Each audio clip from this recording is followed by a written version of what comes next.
Hey guys, today I'm here with a JEE Advanced 2020 problem. Probability का problem है.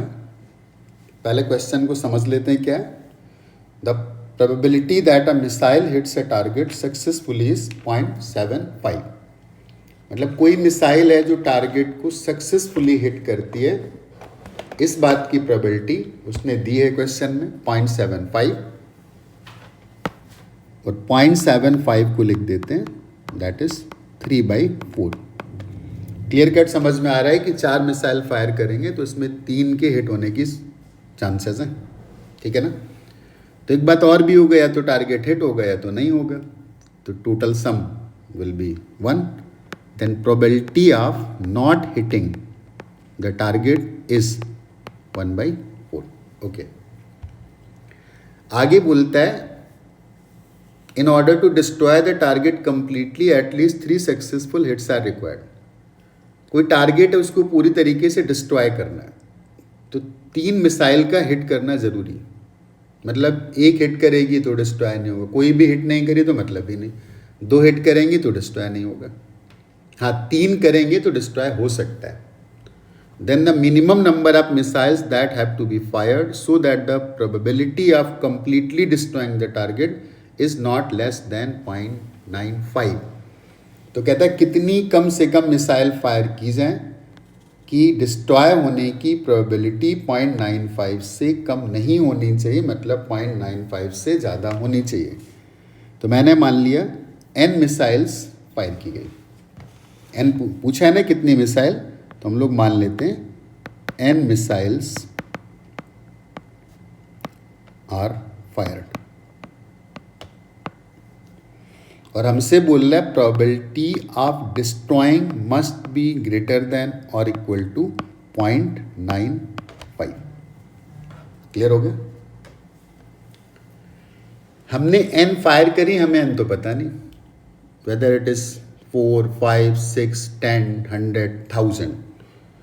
तो मैं उस पर तो काम नहीं कर सकता हूं, लेकिन मुझे एक बात क्लियरली पता है कि ये पता है कि टारगेट डिस्ट्रॉय कब नहीं होगा. हमने n मिसाइल फायर करी, उसमें से कोई भी हिट नहीं करती, टारगेट डिस्ट्रॉय नहीं होगा, क्योंकि टारगेट डिस्ट्रॉय होने के लिए 3 हिट जरूरी है. हमने n फायर करी, उसमें से केवल 1 हिट करती, target will not be destroyed. हमने n मिसाइल फायर करी, उसमें से 2 हिट करती, टारगेट वोंट बी डिस्ट्रॉयड. तो मैं इस बात की प्रोबेबिलिटी निकाल लेता हूं ना कि टारगेट कब डिस्ट्रॉय नहीं होगा. तो उसको अगर 1 में सबट्रैक्ट कर देंगे ना, तो टारगेट डिस्ट्रॉय होने की प्रोबेबिलिटी आ जाएगी. राइट. तो यहाँ पर सिंपली लिख सकते हैं क्या, probability of target being destroyed is equal to 1 minus probability that target is not destroyed. तो टारगेट नॉट डिस्ट्रॉयड का मतलब क्या था, हमने n मिसाइल फायर करी थी, राइट. उसमें कोई भी हिट नहीं करती, डिस्ट्रॉय नहीं होगा. 1 हिट करती है, डिस्ट्रॉय नहीं होगा. 2 हिट करती है, डिस्ट्रॉय नहीं होगा. तो अगर ऐसी सिचुएशन आती है तो टारगेट डिस्ट्रॉय नहीं होगा. और मैंने टारगेट ना डिस्ट्रॉय होने की प्रोबेबिलिटी को 1 में सबट्रैक्ट कर दिया, तो टारगेट डिस्ट्रॉय होने की प्रोबेबिलिटी आ गई. तो मैं इसको ऐसे लिख देता हूँ, probability that 0 missiles hit out of n missiles plus probability 1 missile hits the target out of n plus probability that 2 missiles hit the target out of n. तो जो ब्रैकेट के अंदर लिखा हुआ है ना, ये एक्चुअली ना हिट होने, ना डिस्ट्रॉय होने की प्रोबेबिलिटी. ठीक, उसको मैंने 1 में सबट्रैक्ट कर दिया, डिस्ट्रॉय होने की प्रोबेबिलिटी आ गई. और क्वेश्चन के अकॉर्डिंग बोलता है this value must be greater than और इक्वल टू 0.95. मुझे ऐसा लग रहा है सबको ये बात अच्छे से समझ में आ गई होगी. ओके. ये वाला फैक्टर राइट में कर लेते हैं, इसको दूसरी साइड पे ले आते हैं. तो अब लिख सकते हैं probability of 0 missiles hit out of n plus probability of 1 missile hits out of n missiles fired plus probability that there will be 2 missiles that will hit the target out of n. अब इसको left में लाएंगे, this value is actually 19/20.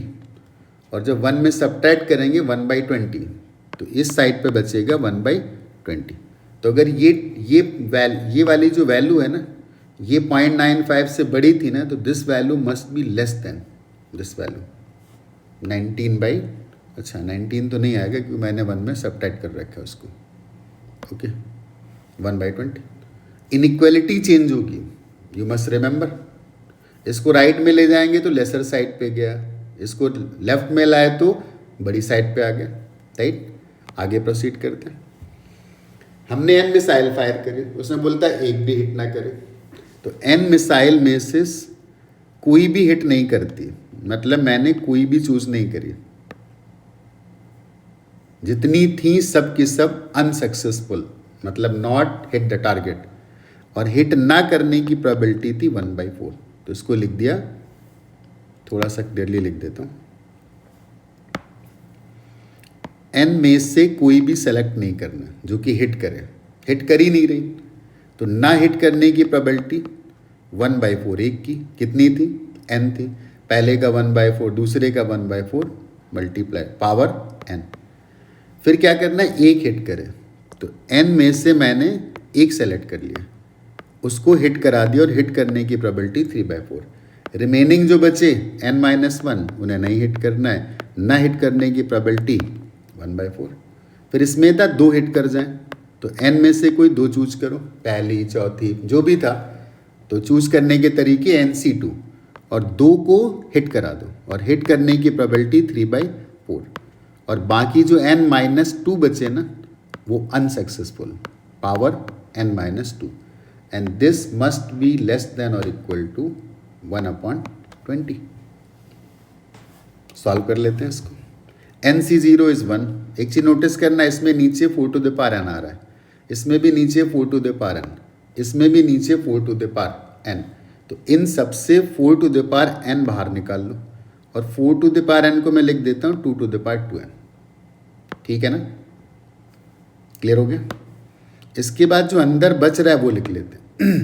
इधर तो कुछ बचना नहीं, 1 बचना है। NC1 1 होता है, ऊपर 3 बचेगा, यहाँ से 3n बचेगा। NC2 होता है n-1 डिवाइडेड बाई 2, और 4 टू द पावर n निकल चुका है, 3 स्क्वायर मतलब 9 ऊपर बचा, तो 9 ऊपर बचा, 2 नीचे बचा, n और n-1 और बच गया, and this must be less than और इक्वल टू 1/20। ये 2 थोड़ा सा डिस्टर्ब कर रहा है, इसको एक्सप्रेस करते हैं, सिंप्लीफाई करते हैं, 2 टू द पावर n को राइट साइड पे ले जाते हैं, तो 2 से मल्टीप्लाई भी कर देते हैं, तो यहाँ पे आ जाएगा 2 plus 6n plus 9n square minus 9n। 2 से इधर मल्टीप्लाई किया तो राइट साइड पर भी 2 से मल्टीप्लाई करेंगे तो 1/10 हो जाएगा। 10 को लिख देते हैं 5 × 2, और 2 टू द पावर 2n ऊपर और चला गया, right. Then this value will be 2 to the power 2n-1 divided by 5। और सिंप्लीफाई कर लेते हैं, 9n square minus 3n and plus 2, this must be less than और equal to 2 to the power 2n-1 divided by 5। ठीक, हमारे पास ये result आ गया। अब इसको जो भी n सेटिस्फाई कर देगा हम बोल देंगे कि वही हमारा आंसर है। तो चेक करते हैं कि कौन सा n सेटिस्फाई करेगा, ठीक है ना। ओके, एक बात तो बिल्कुल क्लियर है कि n की वैल्यू को 3 या 3 से बड़ा होना पड़ेगा, क्योंकि 2 हिट करेंगे तो कहाँ ही डिस्ट्रॉय होने वाला है। 2 अगर फायर करेंगे तो मिनिमम तो 3 हिट चाहिए ना, तो n must be greater than और इक्वल टू 3। तो पहले 3 से चेक करते हैं, तो मैंने n इक्वल टू 3 से चेक किया, क्योंकि इसके फैक्टर मुझे दिख नहीं रहे, हो जाएंगे 9 × 2 18 एंड 6 × 3 18, वो नहीं हो पा रहा है, ठीक है ना। तो मैं n इक्वल टू 3 के लिए चेक करता हूँ। n इक्वल टू 3 के लिए लेफ्ट साइड कितना आ जाएगा, 3 × 3, 3 स्क्वायर 9, 9 × 9 81 माइनस 9 प्लस 2, तो 81 माइनस 7 इज 74। ये तो लेफ्ट साइड आ गया। राइट साइड पर n इक्वल टू 3 पुट करेंगे तो 3 into 2 6 minus 1 5, 2 to the power 5 is 32, 32 divided by 5। तो ये नंबर अभी भी बड़ा है, बट हमें क्या चाहिए, छोटा चाहिए। This value must be less than this value की कंडीशन सेटिस्फाई। इसका मतलब n equal to 3 can not be the answer. Check करते हैं n इक्वल टू 4 के लिए। अगर हम n इक्वल टू 4 पुट करते हैं ना, तो n इक्वल टू 4 पुट करते हैं लेफ्ट साइड पे, तो 4 into 4 16, 16 into 9 144, 4 into 3 12 plus 2, this becomes -10, this is equal to 134। Left side आ गया 134। अब यहाँ पे 4 पुट करते हैं, तो 4 into 2 8 7, 2 to the power 7, 2 to the power 4 is 16, 2 to the power 5 32, 2 to the power 6 64, 2 to the power 7 128, 128 divided by 5। अभी भी नंबर इससे बड़ा है, n equal to 4 can not be the answer. n equal to 5 check करते हैं, n equal to 5, 5 into 5 25, 25 into 9 225, and 5 into 3 15, -15 plus 2 -13, -13 subtract करेंगे तो this is 212। तो लेफ्ट साइड आ गया 212। राइट साइड कैलकुलेट करते हैं n इक्वल टू 5 के लिए, तो this is 2 to the power 9, and how much will be 2 to the power 9। एक टेंटेटिव अप्रॉक्सीमेशन करते हैं कि 5 को 4 लगभग मान लेते हैं, कुछ समझ में आएगा। तो 2 to the power 9 will be simplified to 2 to the power 7, and 2 to the power 7 is less than 200, n equal to 5 cannot be the answer, right? अब n equal to 6, इतना कैलकुलेशन का पार्ट हो गया, जगह बना लेते हैं थोड़ी सी। n equal to 5 तक तो नहीं, n equal to 6 चेक करते हैं। मैं पता नहीं जर्नी कहाँ तक जाएगी, वैसे अप्रोच कर रहे हैं। अब इस क्वेश्चन में सोचना क्या था, ये एक्सपोनेंशियल फंक्शन है 2 to the power n minus 1, तो हमें एक बार डर लगेगा पेपर में कि यार कितने नंबर ऐसे ऐसे करके चेक करेंगे। तो don't worry, because this function will move very fast as compare to this function. इसका मतलब वैल्यू बहुत जल्दी मिलने वाली, ठीक, ये बात हमें सोचनी पड़े। कोई सोच सकता है मान लो आंसर 100 आ रहा होगा, हाउ कैन आई सॉल्व। तो वहाँ पे क्वेश्चन बनाने का पर्पस था कि राइट साइड पर एक एक्सपोनेंशियल फंक्शन है, और एक्सपोनेंशियल फंक्शंस बहुत शार्पली इंक्रीज करते हैं, तो बहुत जल्दी ये वैल्यू इससे बड़ी होने वाली। मुझे तो लग रहा था कि 5 तक आंसर आ जाना चाहिए, बट नहीं आया। चेक करते हैं, तो मुझे अब पक्का लग रहा है कि 6 तक तो आ जाएगा। 6 का चेक करते हैं, 6 इंटू 6 36, और 36 इंटू 9 360 माइनस 36 कुछ 320 के आसपास ही आएगा। एग्जैक्ट नहीं लिखते हैं क्योंकि नंबर काफ़ी बड़ा होने वाला है आपकी बार, तो मैं ऐसे टेंटेटिव कर रहा हूँ, 320 के आसपास आएगा। एंड 6 इंटू 3 इज 18 माइनस 2 16, मतलब ये 350 के नीचे है। अब इधर अगर हम 6 लिखेंगे ना, तो 6 into 2 12 minus 1 11, 2 to the power 2 into 2 into 2 into 2 into 2 into 2 ऐसे करते चले जाते हैं। 1 2 3 4 5 6 7 8, इसकी वैल्यू कितनी आती चेक करते हैं। 4 16 32 64 128 256 2 2 2 2 8 में ही 256 आ गया, और हमें कितना करना था 11, तो 256 का डबल करेंगे ना, that will cross 500 and then again cross 1000 दो बार में, ठीक है ना। तो 6 का, और चाहो तो ऐसे कर लो, 2 to the power 6 into 2 12 minus 1 11, और 5 को टेंटेटिवली 4 लिख दो, तो दिस विल रफली be equal to 2 to the power 9, और 2 to the power 9 2 to the power 8 कितना आ रहा था, 2 टू द पावर 8 आ रहा था 2 to the power 7 128, yes this greater than 350 cross कर गया। इसका मतलब n equal to 6 is the answer. Patiently बस ये सोचना था, मतलब ऑब्वियस सी बात है कि पेपर दे रहे हैं, कितने नंबर पुट करेंगे, अगर आंसर 11 आएगा तो पागल हो चुके होंगे, ठीक है ना। There could be other ways, ठीक है ना, बट एक्सपोनेंशियल था, इतना ही सोचना था।